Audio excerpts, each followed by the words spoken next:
May I know if this is Miss Amelia? Yes, it's me. And you are?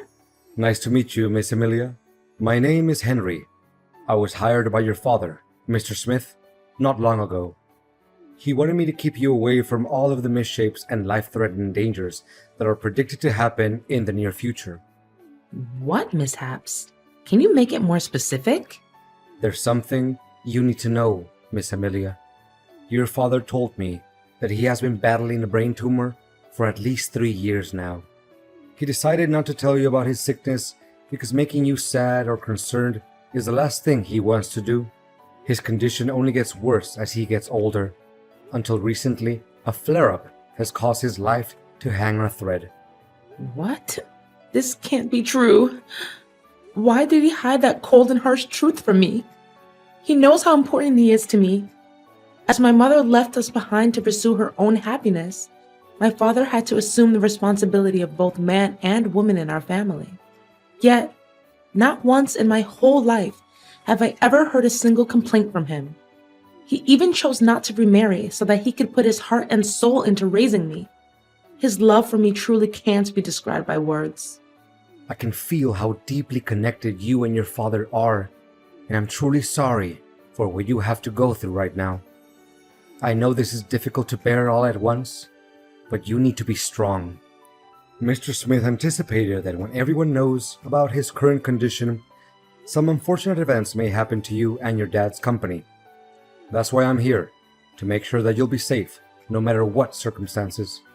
Are you still with me, Miss Amelia? Yes, continue where you're at. I'm just gathering my courage, trying to calm down and not crying too much. I know you're a brave girl, Miss Amelia, and your father is always proud of you for that. But wait, why should I put my trust in everything you have to say? Clearly you just must be some random person who happened to know my number. Mrs. Smith figured that you would ask something similar. This is why your father asked me to personally send you a keepsake that's very dear to him, which is your mother's necklace. It should have arrived in your mailbox by now. Give me a few minutes to check. Well, I guess what you said is believable, because the one I found in my mailbox is definitely my mom's necklace, which my dad always carries in his pocket wherever he goes. Look, your father is still fighting hard for his life. Although he can hardly move, he's still able to talk and remains conscious about what's going on around him. In around 3 days, I'll read his testament on his behalf at the hospital. According to his will, you, Miss Amelia, will inherit not only his incredibly large fortune, but also his $1 million company. Well, money and power are never my first priorities. All I care about right now is my dad's vitality and well-being.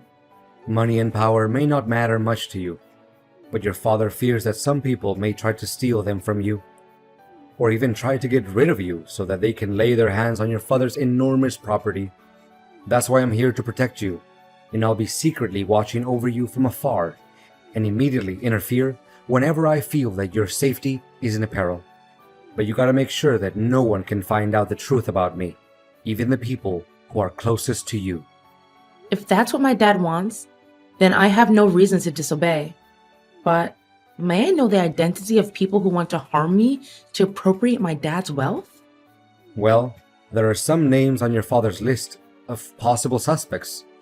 Until now, they haven't made any shady move yet, but it doesn't mean that you can let your guard down. Remember, anything can happen and put your life at risk after your father makes his announcement in a few days, and you have to prepare yourself for the worst case scenarios.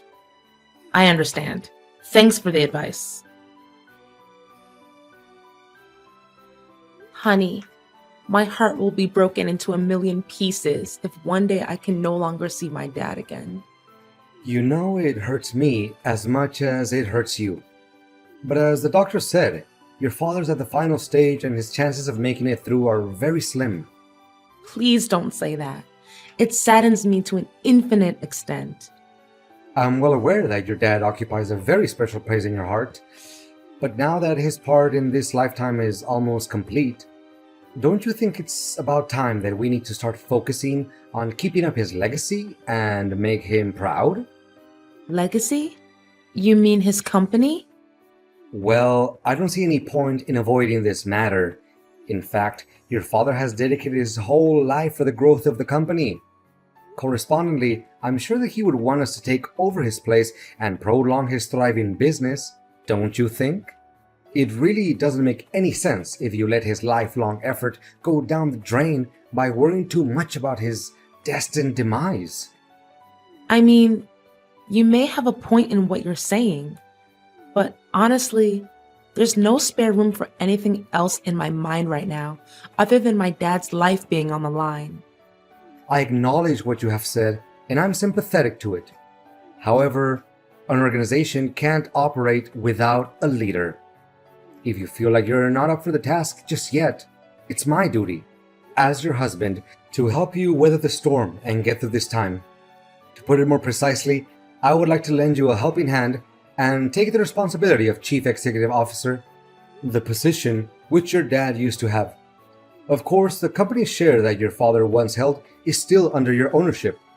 So, what do you say? Well, I really appreciate your thoughtfulness towards me. Nevertheless, my dad had stated very clearly and in detail in his statement that he wants me to assume the role of Chief Executive Officer. And for that reason, I'm not planning to do anything that's against his last wish. Wait, do you seriously think that a woman is adequate for such a prestigious leadership role like CEO?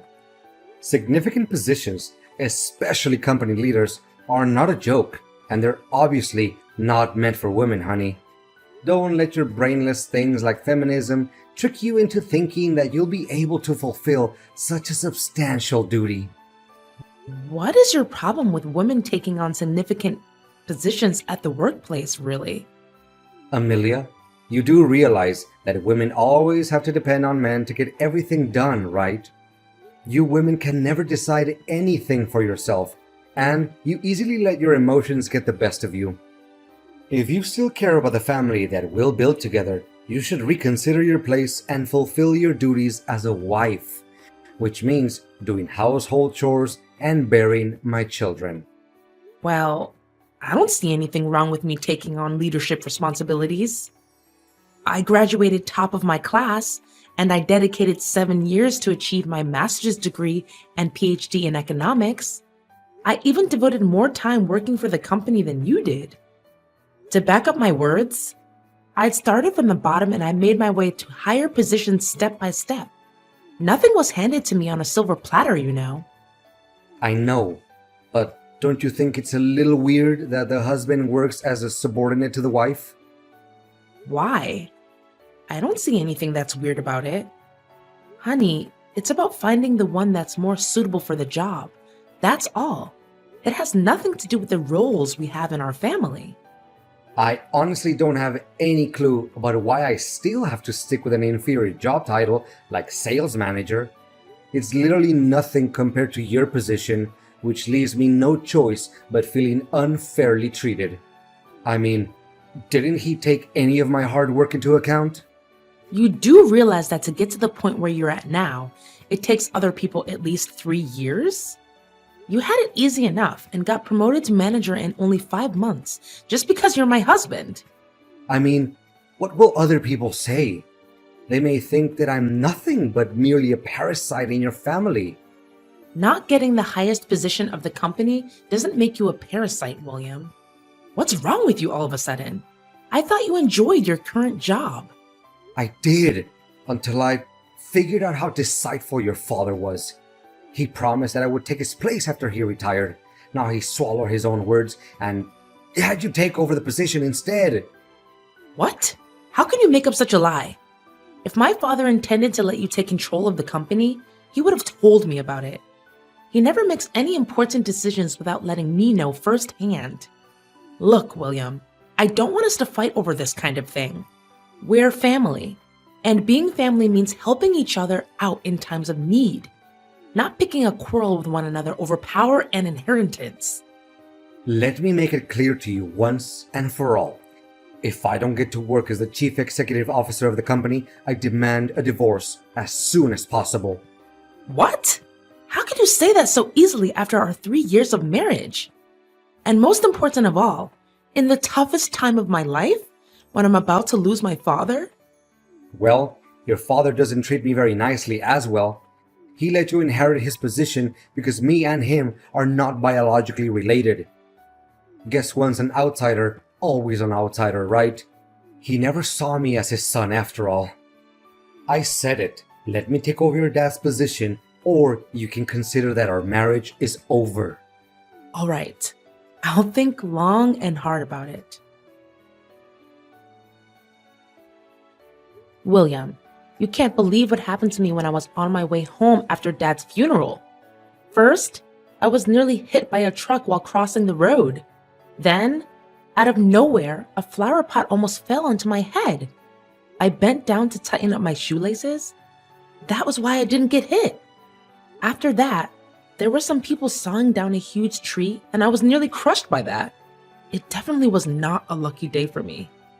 But where are you now, William? After the funeral ended, you were nowhere to be found. Everyone was so worried and they looked for you everywhere. What a shame to hear all of those unfortunate events. I'm not at home, by the way. And why should I be? What? What are you saying? Well, first of all, now that your father is dead, why should I be around you anymore? After all, it's his fortune and power that I went after in the beginning, not some kind of foolish love between you and I. You're telling me you didn't have any feelings for me in the first place? Not a tiny bit. Do you actually think that I approached you and your family because I fell for you? That's the most ridiculous joke that I've ever heard in my entire life. The only attractive thing about you is your dad's money. But I'm still the one who's in charge of my dad's company, right? How can you be so cocky? Well, not anymore. I now own papers proving that I'm the person who's gonna take over your dad's place as a CEO. He even gave me his shares in the company and every property that he possesses, including the house in which you're living. What? How could it even be possible? That's against the decision that he stated in his testament. There's no way he could do it without my approval. Don't you dare make things up. You know faking legal papers is a serious crime. Why should I be scared of your meaningless threat? My documents certainly comply with the law and regulations. They even contain your own father's handwriting and signature. So how can they be fake? Face the fact that from now on, you'll be officially kicked out of your dad's company and from your own fancy house. However, if you behave well, I'll show some mercy and let you work as a cleaner at the company. I can't believe you can be so ruthless and careless. You make it seem like we were never husband and wife, like we were nothing but strangers. It seems like you can't comprehend the situation very quickly, can't you? Look, it's over between us, and you'll be served with divorce papers soon enough. What's left for me is to enjoy my victory alongside the true love of my life, Luna. She's the one I'm gonna spend the rest of my life with. What? So you've been cheating on me too? How did I not notice that? In my eyes, you were a dutiful husband and a pious son-in-law to my father. You never came home late. You cooked for us whenever I was busy. You even took great care of my dad during his final days of living, as if he was your own biological dad. How did you change all of a sudden? Well, I didn't change anything. All I did was a little acting to cover my true intention. You don't know how much I had to contain myself from laughing as I saw you were blindly believing in everything I did and said. How could you do this to me? I just can't believe all of this. To think how kind me and my dad were to a jerk like you gives me chills down my spine. Kind? Am I hearing it correctly? Your father treated me like dirt. He didn't even let me take over the position that was rightfully mine all along. And you know what? He even had the nerve to, not just one time, scolded me and embarrassed me in front of my coworkers.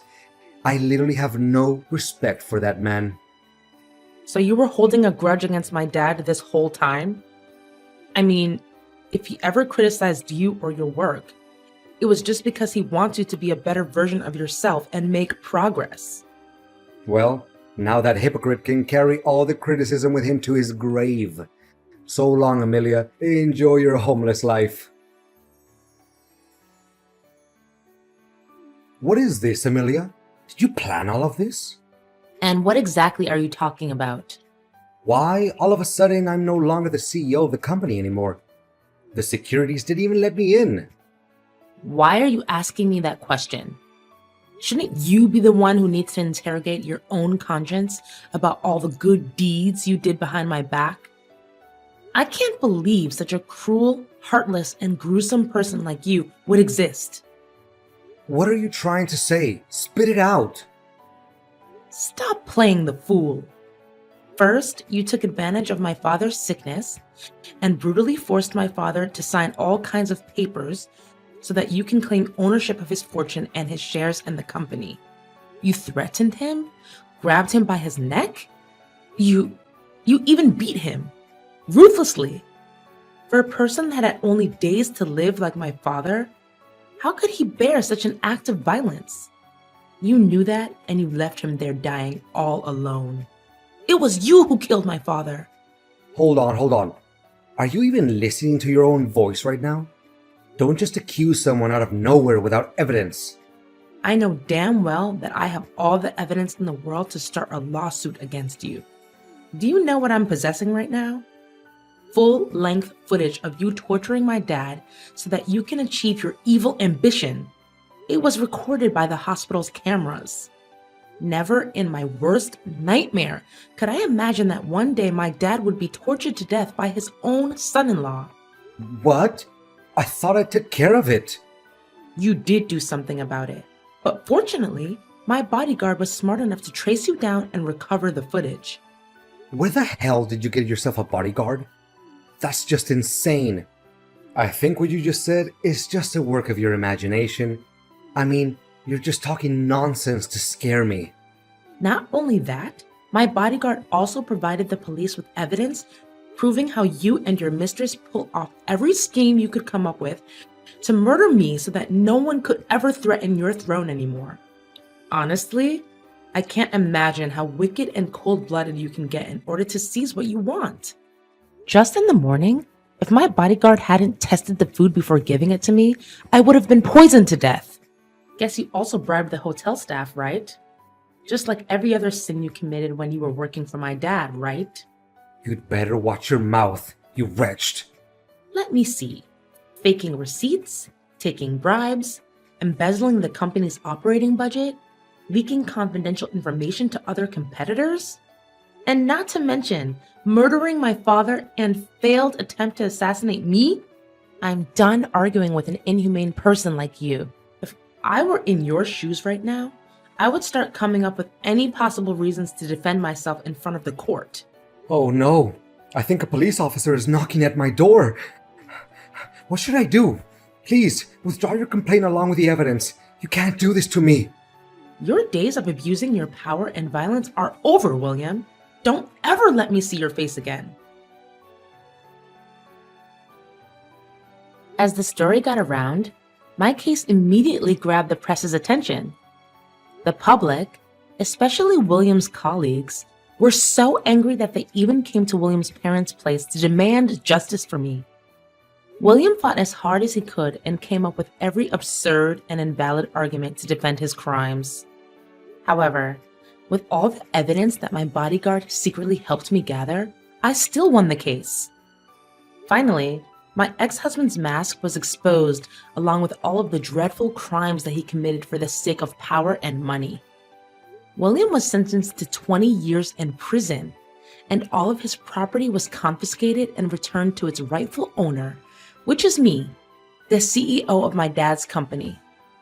Being a competent, talented woman with a solid academic background, the substantial duty of a leader doesn't slow me down at work.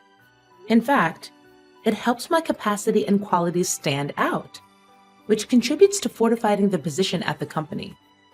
My bodyguard is still doing a great job at protecting me from every danger I could possibly encounter. Well, he's not only my bodyguard anymore, but he's also my best friend, a person who I can share each and every one of my secrets with, and most importantly, he's my future husband.